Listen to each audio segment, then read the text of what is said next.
नमस्कार दोस्तों, स्वागत है आप सबका life terror Mishra ji channel पे। Bitcoin, Ethereum, ripple, dose coin, ये सब नाम आपने सुने होंगे।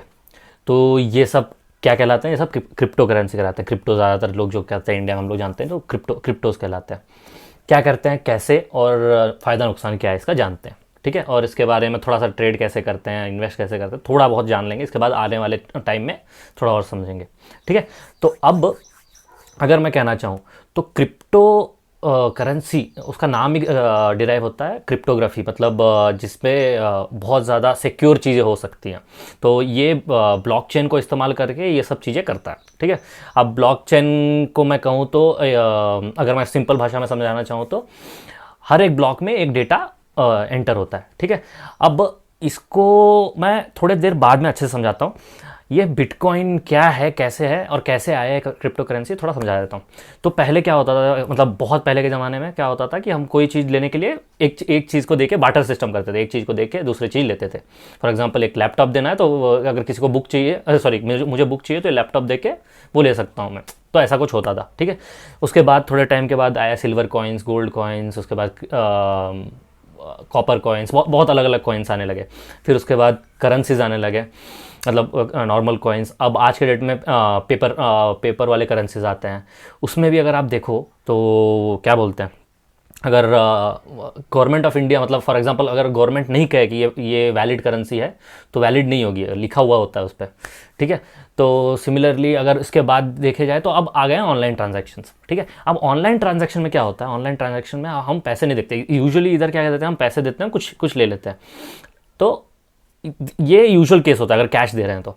अब हमने ऑनलाइन ट्रांजैक्शन स्टार्ट कर दिया फॉर एग्जांपल, तो उसमें क्या होता है कि हम पैसे तो देखते नहीं, हम क्या करते हैं, सिर्फ इधर से कुछ लेते हैं, बाय कर लिया और उधर ले जाके मतलब उनको पैसे दे दिया। तो ये क्या होता है, सिर्फ हमारे अकाउंट से एक अमाउंट दिखाता है कि यहाँ कट गया, उधर दिखाता है कि मतलब दे दिया गया, ठीक है। तो ये ऑनलाइन ट्रांजैक्शन होता है। तो अब तुम पूछ सकते हो कि पेटीएम, ये गूगल पे, ये सब करते हैं और ऑनलाइन जो क्रिप्टो करेंसी है उसमें इसमें क्या डिफरेंस है। क्योंकि पेटीएम में भी हम कैश रख सकते हैं, वॉलेट कैश, वो भी ऑनलाइन कैश कहते हैं उसको, मतलब वो भी ऑनलाइन करेंसी कहते हैं, इसको भी ऑनलाइन करेंसी कहते हैं। डिफरेंस क्या है? तो पेटीएम का सीन ये है कि आपको उसमें क्या करना पड़ता है, उसमें पैसे डालने के बाद फॉर एग्जांपल पेटीएम से आपको दूसरे पे करना है, ठीक है। तो उसमें से एक बैंक से दूसरे बैंक में इन्वॉल्व हो सकता है, मे बी दो बैंक्स इन्वॉल्व हो सकते हैं, एक मतलब या तो एक ऐप से दूसरे ऐप पे जाना होगा, तो बहुत सारी चीज़ें हो जाती हैं। इसमें ऐसा नहीं होता। इसमें क्या होता है, एक सेट ऑफ डेटा होता है, वहीं से जाते आते रहता है, ठीक है। अगर मैं कहूँ तो अब फॉर एग्जांपल एक बैंक में अगर IFSC कोड आपको देना होता है तो वहाँ पे मेजर एंट्रीज वहाँ जाती हैं, हमारी जो एंट्रीज होती है वो बैंक के पास जाती है कि क्या हुआ है, ठीक है। लेकिन इसमें IFSC कोड कुछ करके कुछ नहीं होता। मतलब मान लो कि अगर आपके पास एक मेन सर्वर है बैंक्स का, तो क्या होगा, हर बैंक का डेटा जाएगा और मे बी मंथ एंड पे या 15 दिन पे जो भी होता होगा ये एक साथ कैलकुलेट करते हैं। लेकिन अगर आप क्रिप्टो पे देख लो तो क्रिप्टो का क्या होता है, हर डेटा एक बार जब अपलोड होता है तो ये बहुत सारी जगह सर्कुलेट होता है। तो आपने ये वर्ड सुना होगा माइनिंग, ठीक है। क्रिप्टो माइनिंग कर रहे हैं, क्रिप्टो माइनिंग से पैसे कमा रहे हैं। तो उसमें होता क्या है कि एक ब्लॉक, मान लो 2 कंप्यूटर हैं, ठीक है, या मान लो 4 कंप्यूटर हैं, ठीक है। तो अब होता क्या है, यहाँ पे एक मैंने डेटा डाला तो ये क्या करेगा, ये डेटा इसको भेजेगा, ये डेटा इसको भेजेगा, ये डेटा इसको भेजेगा, तो एक साथ सब पे एक डेटा अपडेट हो जाएगा, ठीक है। मतलब एक साथ ही सब पे डेटा अपडेट हो जाएगा।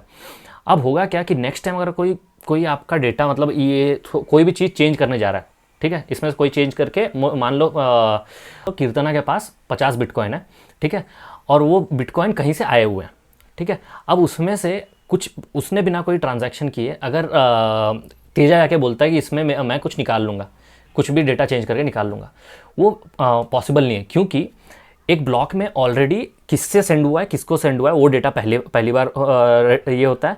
उसके बाद सेकेंड चीज़, उसमें जो आइडेंटिफिकेशन नंबर होता है, मतलब पिछली बार का ट्रांजैक्शन नंबर और करंट ट्रांजैक्शन नंबर आता है इसमें, ठीक है।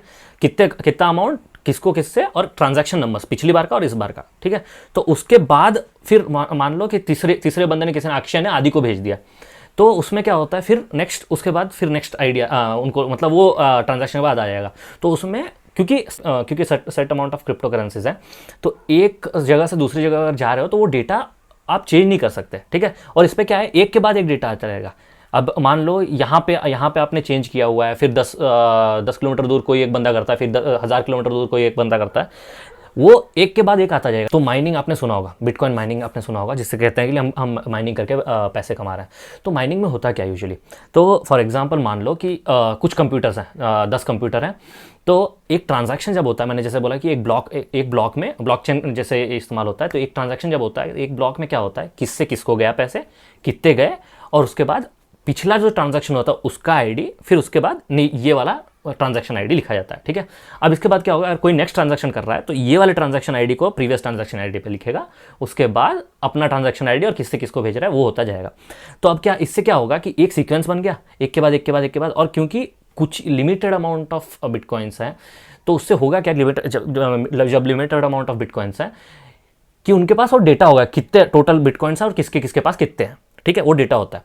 तो अब क्या होगा कि अगर ये एक सर्वर में अपलोड हुआ और वो 10 कंप्यूटर के में एक साथ वही चीज़ चलते रहता है स्प्रेडशीट की तरह, तो अब होगा क्या कि अगर कोई एक जगह जाके मैं वो डेटा स्टील करना चाहूँ तो होगा नहीं, क्योंकि बाकी जो 9 कंप्यूटर्स हैं वो मना कर देंगे कि नहीं नहीं ये गलत चीज़ है, ये नहीं हो रही है, ये हमारे में सिंक नहीं कर रहा।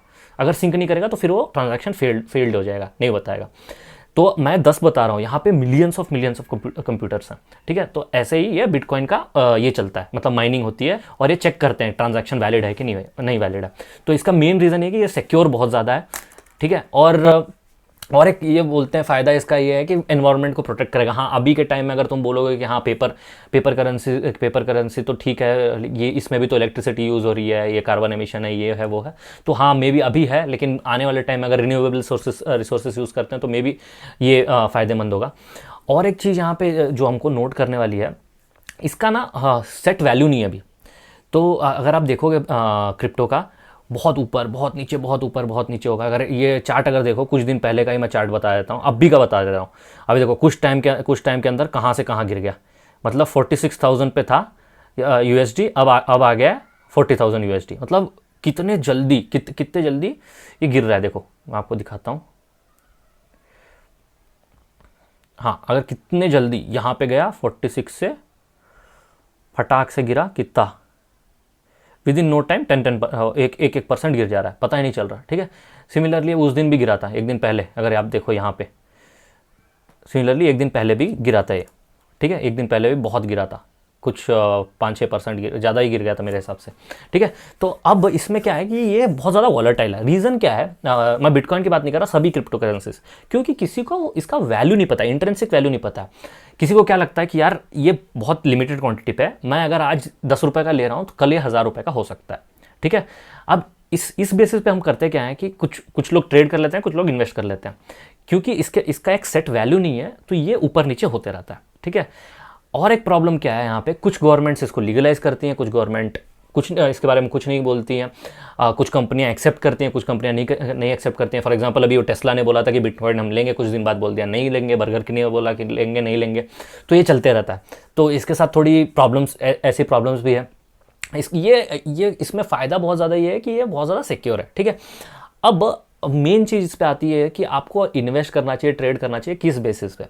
देखो चार्ट ट्रेडिंग अगर आपको आती है, फॉर एग्जांपल अगर चार्ट ट्रेडिंग छोड़ दो, पहले चार्ट पे बाद में आएंगे। अगर आपको पता है फॉर एग्जांपल बहुत अलग अलग टाइप के ये हैं, मतलब क्रिप्टो करेंसी है, एक आ गया bitcoin, Ethereum, ripple, dose coin, light coin, I think something ऐसा कुछ है।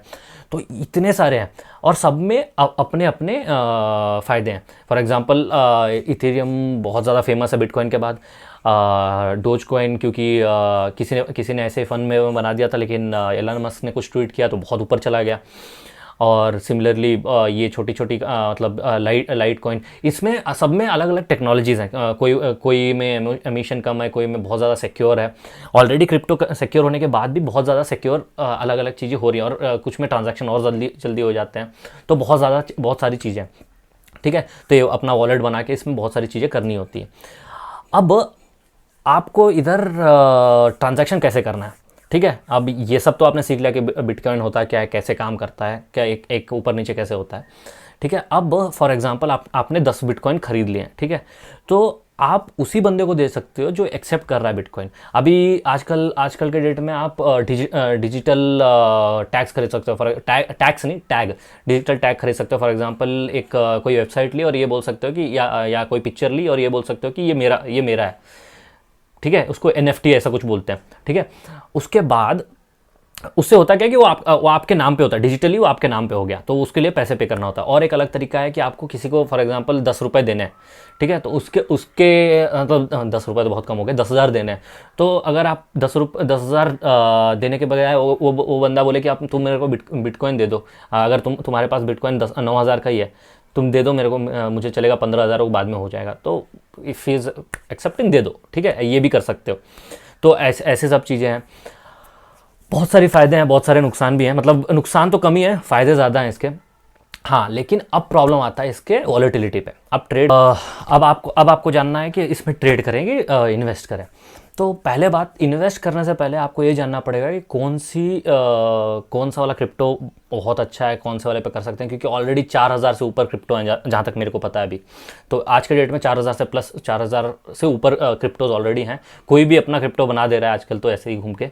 तो 4,000 प्लस क्रिप्टोज़ हैं। आपको किस पे इन्वेस्ट करना है, कौन सा टेक्नोलॉजिकली सुपीरियर है, कौन सा किस चीज़ में अच्छा है, मतलब कोई में तो ऐसा है कि मतलब हाँ, यूजुअली क्रिप्टो में ऐसा कोई भी नहीं है कि जो जाके तुरंत हैक करके काम कर सके, कि बोले मैं अब हैक करने जा रहा हूँ, मैं ले लूँगा इसको, मतलब ये ओके, कोई भी ऐसा नहीं है कि जाके बोले कि मैं हैक करके पूरा इधर के पैसे उधर कर सकता हूँ। ये बहुत मुश्किल है, कुछ 0.3% ही ऐसे लोग ऐसा ट्रांजैक्शन हो पाता है, जबकि बैंक वाले में थोड़े ज़्यादा हैं, ठीक है।